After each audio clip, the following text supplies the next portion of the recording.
मेरे दिव्य गुरुदेव श्री परमहंस योगानंद जी के द्वारा ये टॉपिक, भविष्य से चिंता रहित वर्तमान में ठीक से जियो।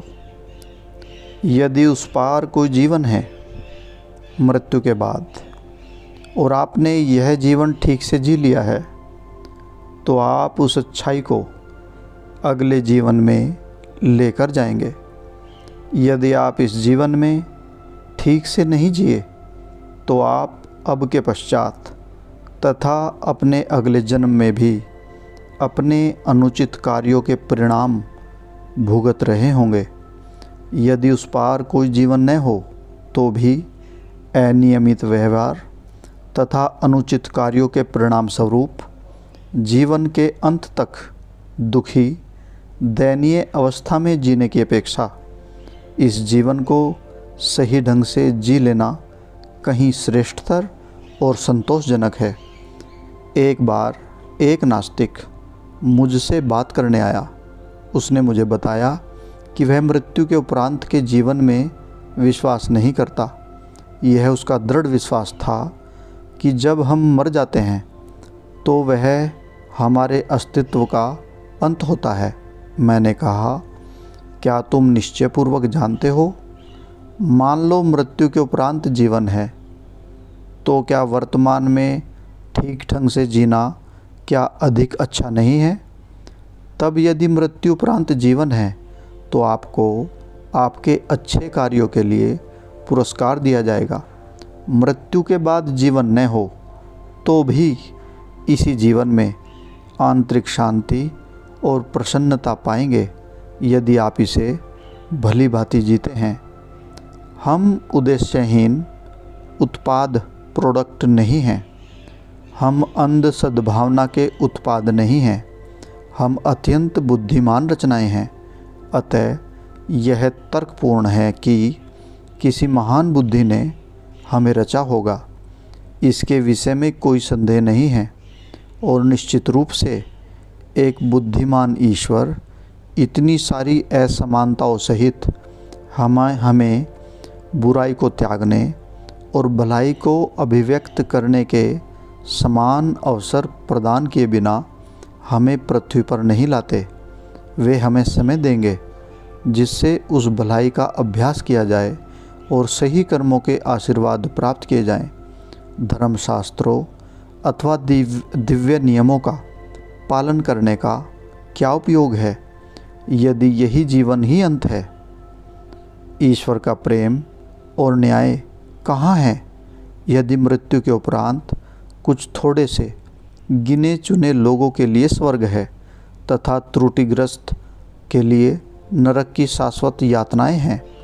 ईश्वर का पुनर्जन्म का नियम दर्शाता है कि जब कोई व्यक्ति बुरा हो, और कोई भी पूर्ण रूप से इतना बुरा नहीं हो सकता कि उसे सदा सर्वदा के लिए ईश्वर के राज्य से वंचित किया जा सके, तो उसे उस बुराई को समाप्त करने तथा भलाई की ओर मुड़ने का एक अवसर दिया जाता है।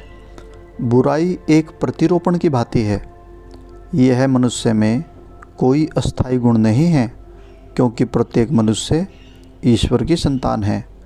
प्रत्येक रात्रि नींद में ईश्वर आपको स्मरण कराते हैं कि आप यह शरीर अथवा इसकी आदतें नहीं हैं।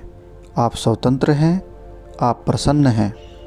पुनर्जन्म का उद्देश्य है मनुष्य को अपनी सभी इच्छाओं को पूरा करते जाने तथा उन सब को अभिव्यक्त करने का अवसर प्रदान करना जो वह अभिव्यक्त करना चाहता है। जब तक वह ईश्वर की संतान के रूप में अपने सच्चे स्वभाव को अनुभव नहीं कर लेता तथा समझ नहीं जाता कि उसकी समस्त खोज का सच्चा उद्देश्य समस्त मानव जाति का लक्ष्य ईश्वर से पुनर्मिलन ही है। हम धर्म का अनुसरण करते हैं कि हमें अपने कष्ट क्लेश से सदा के लिए छुटकारा पाना चाहते हैं। सांसारिक विधियाँ उत्तर नहीं हैं, ईश्वर उत्तर हैं। सच्चा धर्म जो ईश्वर की अनुभूति लाता है, यही उत्तर है।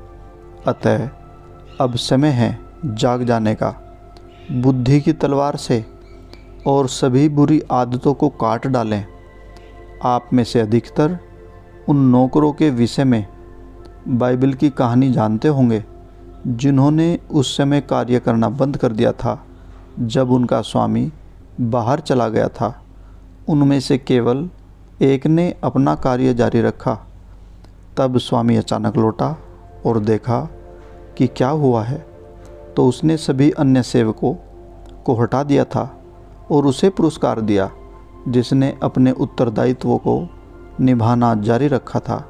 इसलिए याद रखें, ईश्वर कुछ समय के लिए दूर चले गए हैं, परंतु वे कहते हैं मैं पुनः लौट कर आऊँगा और मैं देखूँगा कि तुमने अपना कार्य किया है अथवा नहीं। मैं देखूँगा कि क्या तुम्हें मैं सोते हुए पाता हूँ अथवा सांसारिक कामनाओं का निर्माण करते हुए, अथवा क्या तुम कर्तव्य निष्ठापूर्वक जीवन के घर की देखभाल कर रहे हो जिसे देखरेख करने हेतु मैंने तुम्हें दिया था।